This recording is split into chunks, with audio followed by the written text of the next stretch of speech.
So here we go. We're importing the graphical user interface library. And we're calling the message box function. We run. Alrighty.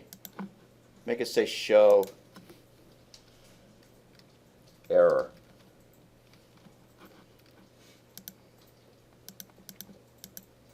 And there, now we have a message. It also created this little window here, kind of on its own. I didn't tell it to create that window, but it's there. This is a message box. You can see that it has the word title there, and it has, the message there. So we could put in our own text and our own title there, like, good afternoon.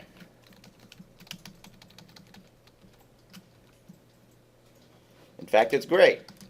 This is stupid, but whatever.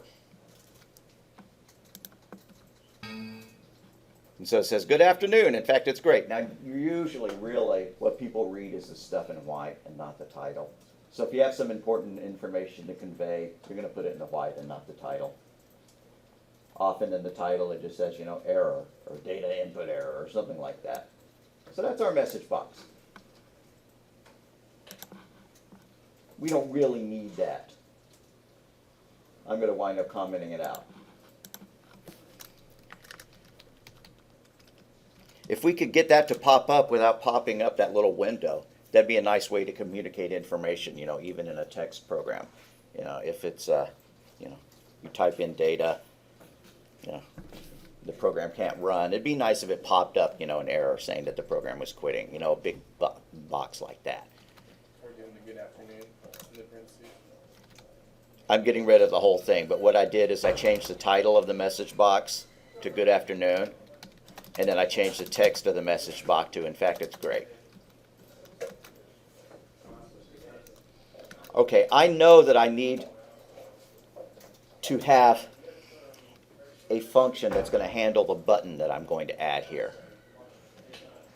So I'm just going to put in a placeholder. I'm going to type btn for button underscore say hi, because that's what it's going to do.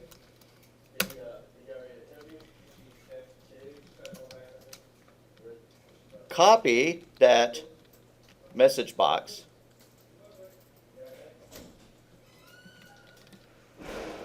Paste it, and instead of show error, let's just make it say show info, so it won't look like an error message. So messagebox.showInfo, what would be a good title for saying hi to somebody? Greetings. Yeah, greetings. That'll be our title, and then the text in the white part will be pleased to meet you. And if you're a Rolling Stones fan, it ought to then say, won't you guess my name? That joke goes over so well. Alrighty. So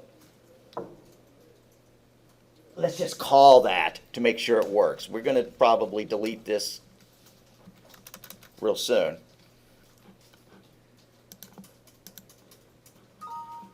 Okay, it says pleased to meet you. So that's working. We're going to make a little application that has a button that says hello. And if you click hello, it says pleased to meet you. I'm going to delete that part. So down here in main, I'm going to just put a comment that this is main.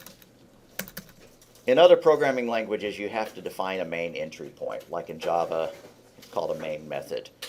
And in C, C++, it's called a main function. Python doesn't have that idea, but Python starts executing from the first non-indented text. And so we're just going to label that main.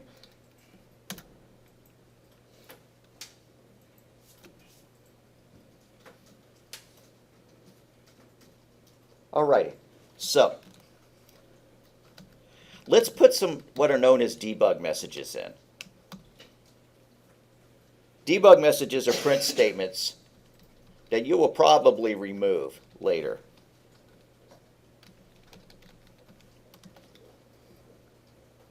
Debug just stands for debug. You could put a couple asterisks there so that they leap out instead, And our text is going to say making window, because that's what we're going to do. The way we do that is when equals tk, uppercase T, lowercase k, parentheses in parentheses.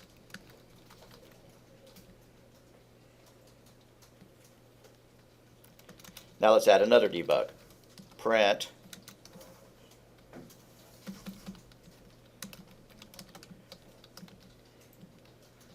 making frame 1. Eventually we're going to have multiple frames. So let's make frame 1. Frame 1 is equal to frame with a capital F, and you have to pass this window into it. Just like I drew up here, we have a big window. We're going to create a frame, and when we create the frame, we tell them which window it's a part of. Why do you do that? Because you might write an application that, has several windows on the screen, and you're trying to add buttons to both of them. You have to tell it which window. So there we go. But then we have to pack it. Frame1.pack.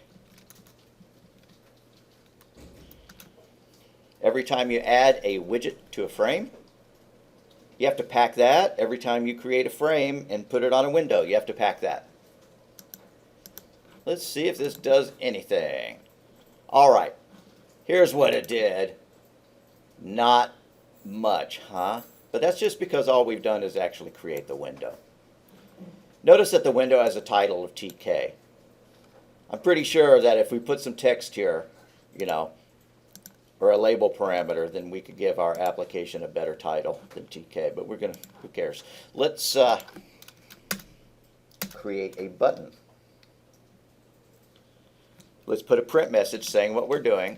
Probably be easier to copy and paste those debug messages. I've been using the word making, so I'm going to do that again. Making button. Button 1.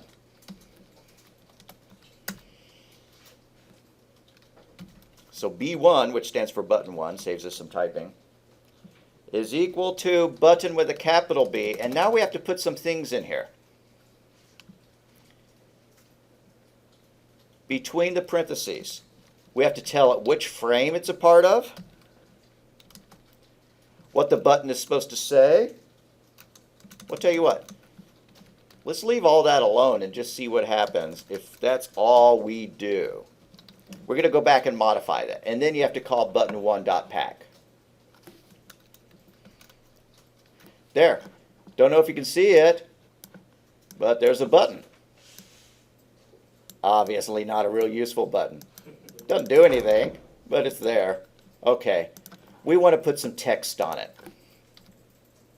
So what we're going to say is text equals hello. That's what the button does, or says. And the command we want it to run when it is clicked, command equals, and then we give it the name of our function up here. Button say hi. btn underscore say hi.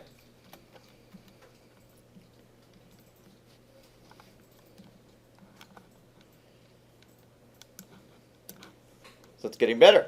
I'm sorry it's also small. If we were doing some more sophisticated programming, we would make the text on the button larger. We would make the button larger. But when you run it, you can see it on your own screen. These are just the default sizes of everything. Alrighty. Well, I forgot to actually do it. We have a working application at this point because it's displaying a function. Excuse me, it's displaying a button that when you click says, "Pleased to meet you."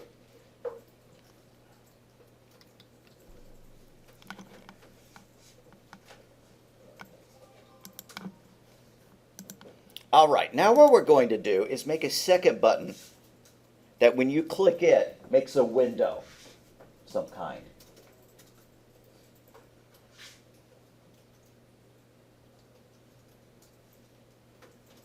I guess if we wanted to go straight into the second part of this lesson, which is how to do the guessing game, but with the window, we can make this button launch the guessing game.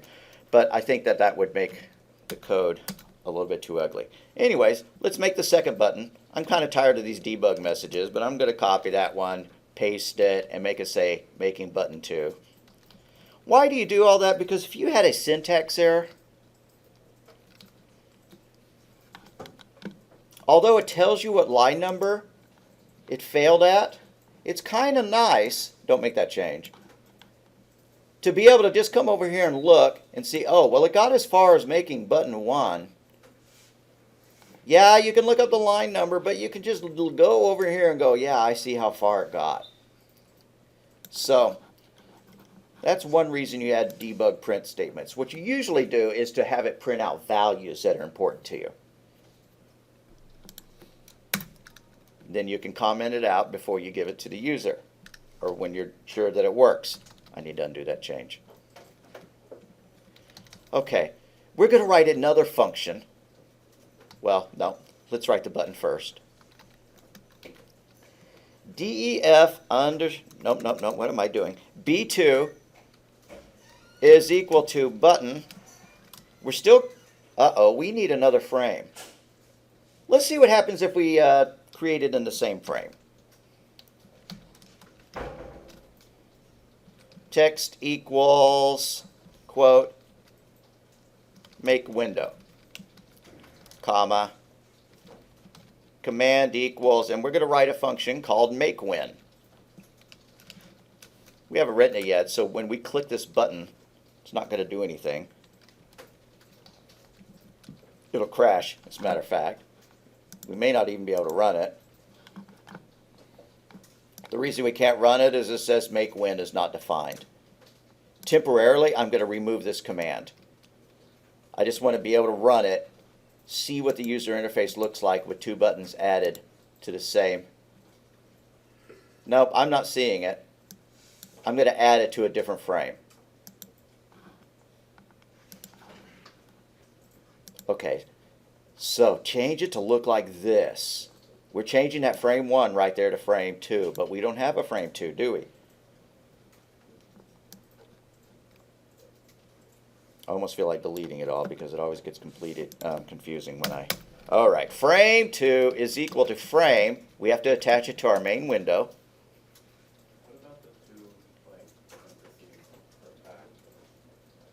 Oh, what in the world did I do? Thank you for catching that. Okay, I'm going to leave it frame 1. If you changed it to frame 2 under my say, change that back to frame 1. But I forgot my parentheses after the word pack.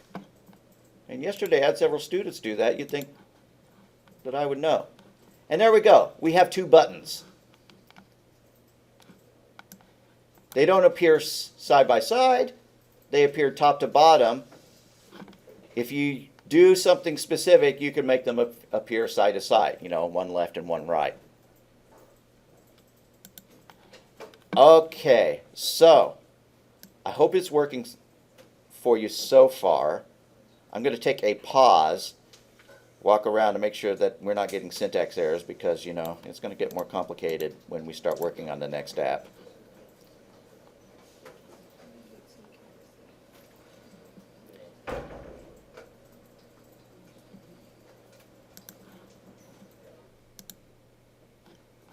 So for now, we're going to skip the idea that this button needs to actually make a button because I'm in a hurry to get to our guessing game.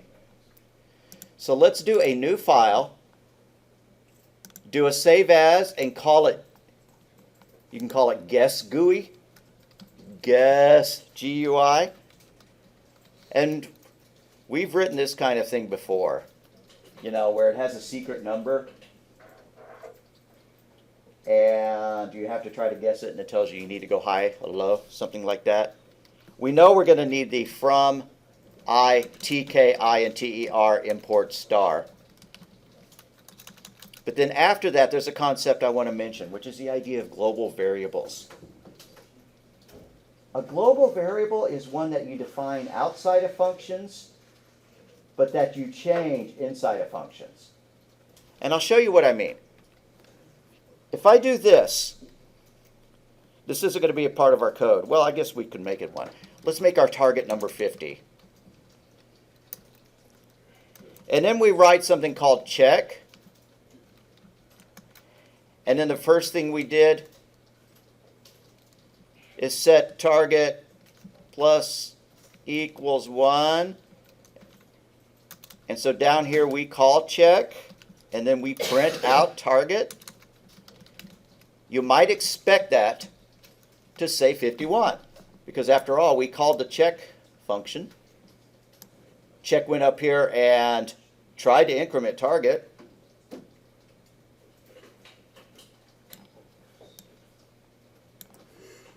So it should have been 51. But it says target reference before assignment. It's not letting us do that. In order to get that to work, we have to add a statement that tells this function that we're modifying a variable that was declared outside of it. And that keyword is global. Global target. That's all we have to do. So this is saying that, oh, by the way, we want to use this global variable. And a global variable is one that can be used in a lot of different methods because it was defined outside of the methods. So in order to let this function change that value, we have to put global target. Now, honestly, we're not going to need to do that when we do this. Well, we're not going to be changing the value of the target inside this function. But we will also have a counter. And every time they make a guess, we're going to be increasing that counter. So global counter. And we will be adding 1 to that.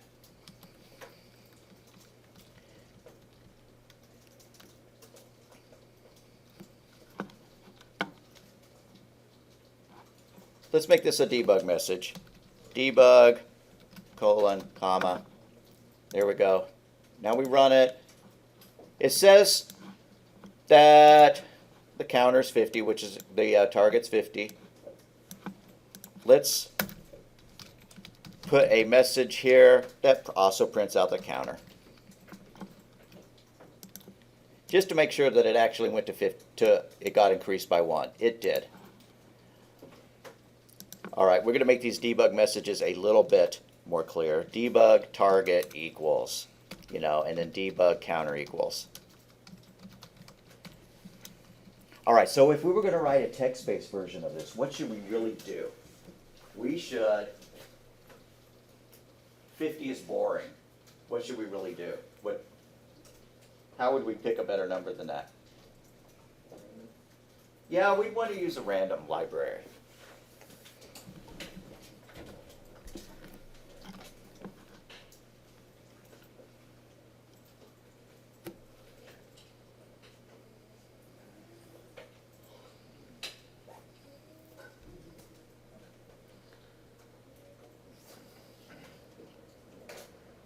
I'm just making sure I have the actual syntax correctly.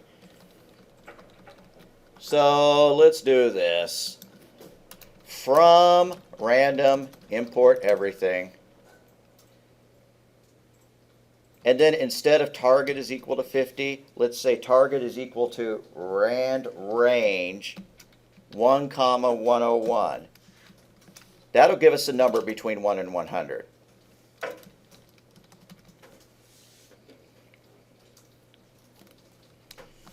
Let's run it and make sure that our debug statement shows a good value for the target. Yeah, that time the random number was 19. If I ran it again, it'd hopefully give me a different number.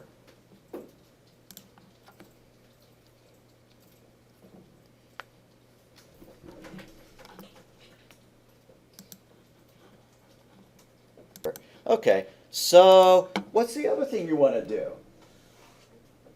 We have a random number called our target. What's the next thing you do in a guessing game?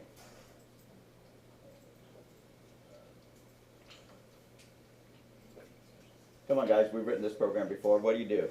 What is a guessing game? You have I'm thinking of a number between 1 and 100, and then what do? Yeah, you get the number, and then you let them make a guess. So instead of using an input statement, we are going to make a window that has a place where they can fill in the number. So we need to do the same kind of stuff that we did in the other place. When is equal to TK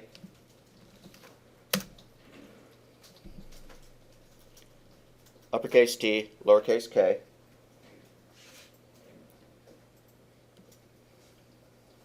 Let's make a frame.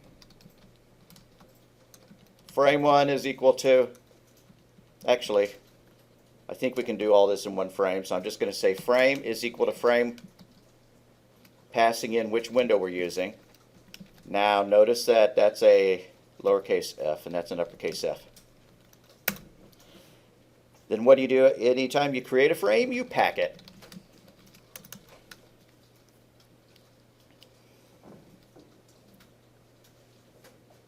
Then we need to make what's known as a text entry field. The entry field needs something called a string var, which stands for string variable, so that we can pull the data out of that text entry field. So this is going to be a two-step process. We need to make a string var.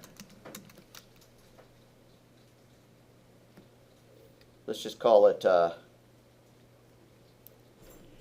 GST for guess string is equal to string var like that. And the reason we're creating this is so that then we can put it inside the entry box.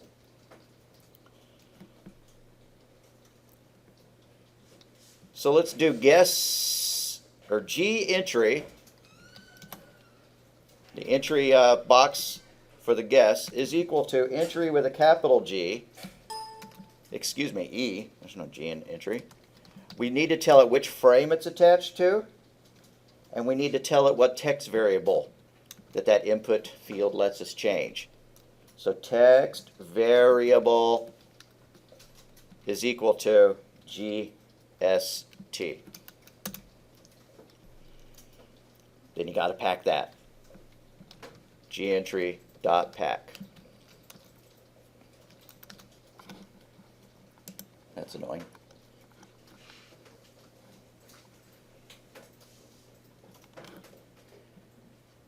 All right, somebody changed my resolution again. Sorry if this is harder to read. Okay.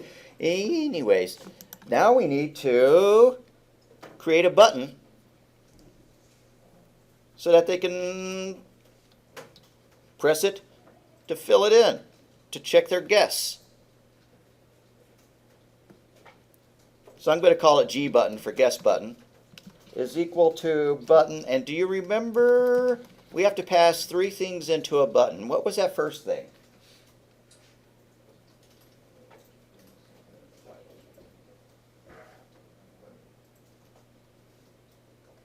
I think I heard somebody say it. Say it again. What do we pass in as the first parameter to the button? Yeah, frame. Then the next one is some text. Text is equal to check my guess. And then the command is equal to this function called check. Then we got to pack that. gbutton.pack.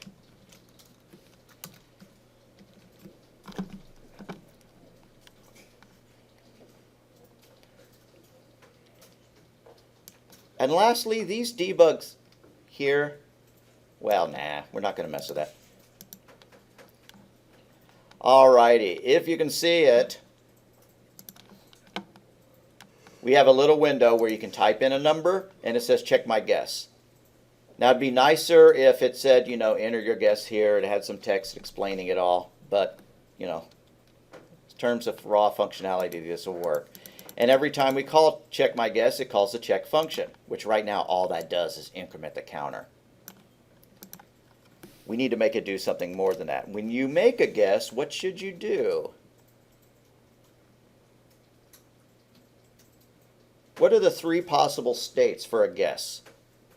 Correct, incorrect, notify high, low, or correct. Yeah, let's do high, low, or correct. So, firstly, we have to get the guess out of this text entry box. And generally you do this in any language. When you define a window and have places where people can type in, once you click a button, you have to pull that text out in order to do something. And the syntax is always different, but in this case, it's going to look like this. Guess is equal to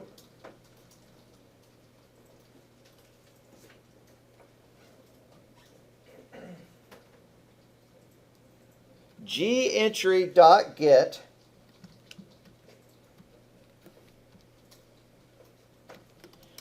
so get this from the entry field.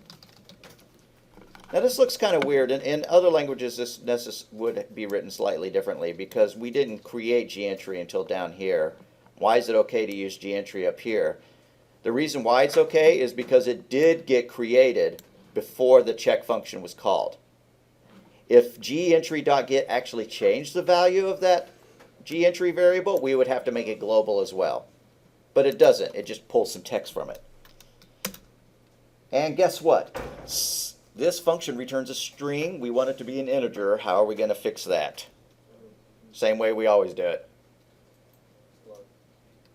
Guess is equal. Let's make it a. Well, I guess we could make it a float in case they're dumb enough to think that we're going to give them the value of pi. But let's just make it an int. Guess is equal to int guess. Now we need some if statements. Our three choices are that could be equal, it could be less, it could be greater. So if guess is equal to target,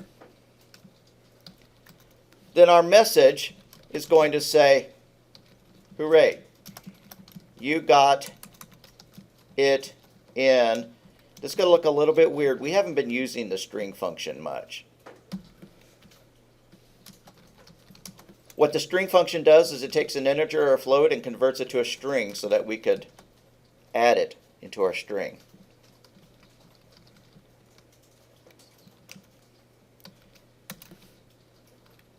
And notice that if our counter was 1, the syntax, the grammar would be wrong. It'd say, you got it in 1 guesses.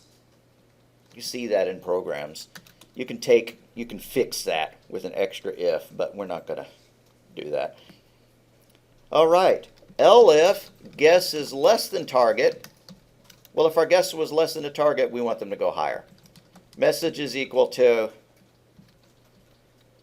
no, guess a higher value.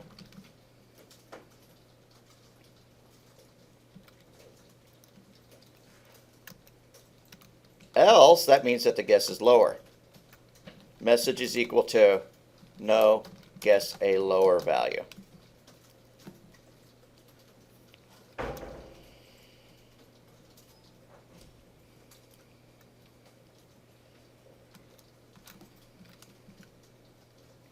Now we're going to use a message box to display that.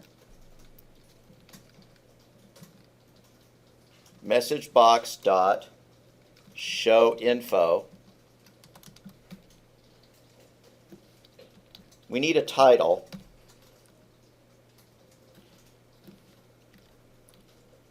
I guess let's create a title before we display it. Title is equal to guess number plus the string version of that counter, just so that they can see how many guesses they've made so far. So when we call show info, we're going to do show info title, and then we're going to do the message.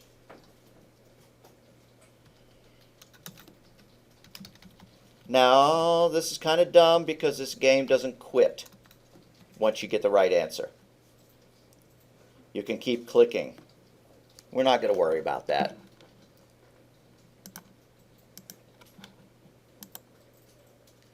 Alrighty, it says gEntry not defined. Here I said it was going to work.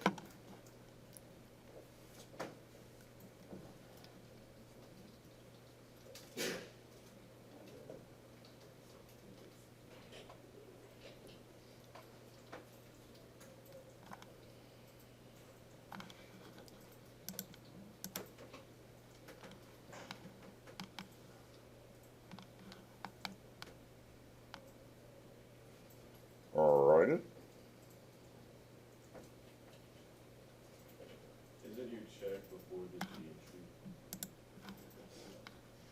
Oh, I had that there. Get rid of that. I apologize. We did that just to test that function. We need it to go away. The only time we want to call check is when they've clicked the button. So please to remove that. Just remove it. You don't need my comment. I mean, you could delete it. All right. Thank you for spotting that. I was quite puzzled over that. All righty, we get our little app. It's got a text field for typing in a number, and it's got a button that says check my guess. I'm going to move that over here. Check my guess. All righty, I'm going to guess 100. Obviously, that's not going to work. No, guess a lower value. And it tells us our guess number. The right way to play this game is to guess, 50 and then go halfway up or halfway down, 75 or 25, and then go, 12 up or 12 down, and then go, 6 up or 6 down until you hone in on it. So I'm going to play this for a while to see if I get it to work. Then I'm going to wander around and make sure y'all don't have syntax errors.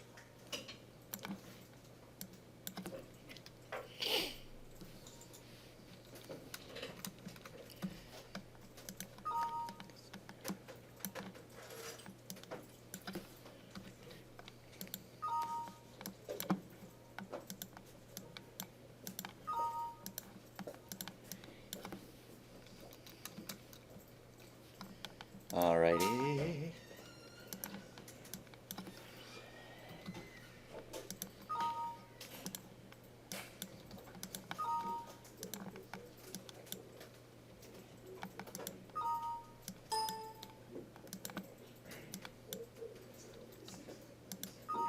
All right, it took me 10 guesses to get it.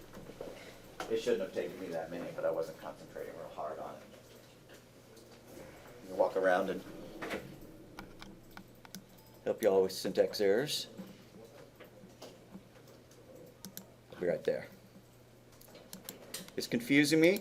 So if you're getting a message box not defined error, here's how you fix it. You see this statement from TK enter import star? That should have done what we're just about to do. From TK INTER import the message box. That tells it, oh, you better give me that message box. Why we had to do that, I don't know, because it's working for most people. I haven't had to do that in the other classes. All right, just say.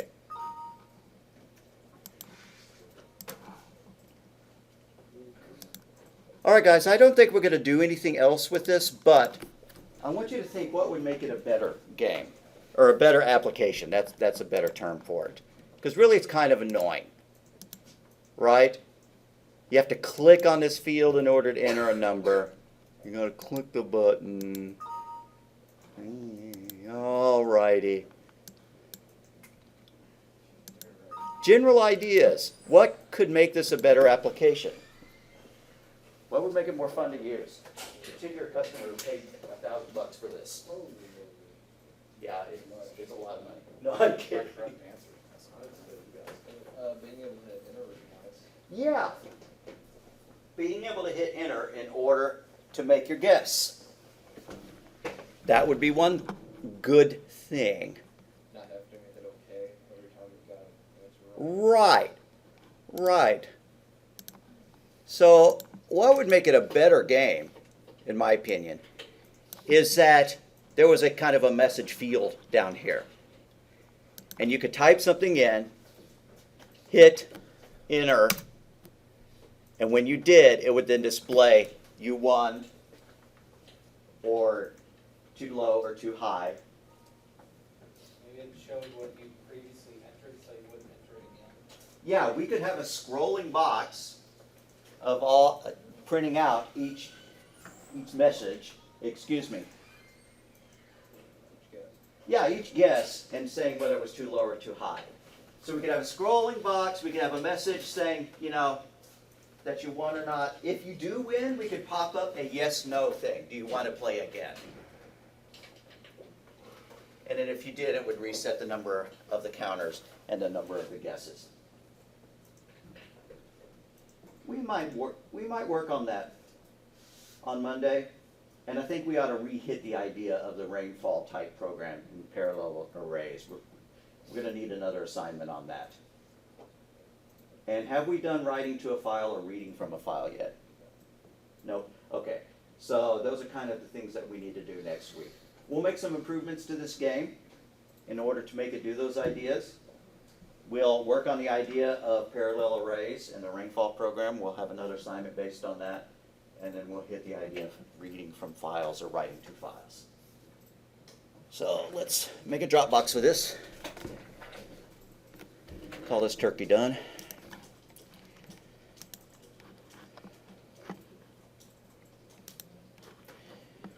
This open. We had a lot of problems up here when we had parentheses there. That looks totally plausible. Looks like it ought to work. And I'm not sure I ever would have spotted it. The reason you don't put the parentheses there is that we are just passing to this button what's known as a pointer or a handle or a memory address. We want to give it the memory address of the of that. Now that kind of makes a question for me of how you would pass in additional data. You know, if you didn't want to make global data, what if you wanted to, you know, pass a value in, you know, like the user's name, you know, something like that. I honestly don't know. I've always just written around the fact that I needed to do that. But, you know, that mistake kind of brought that to mind. So don't put the parentheses on the function call.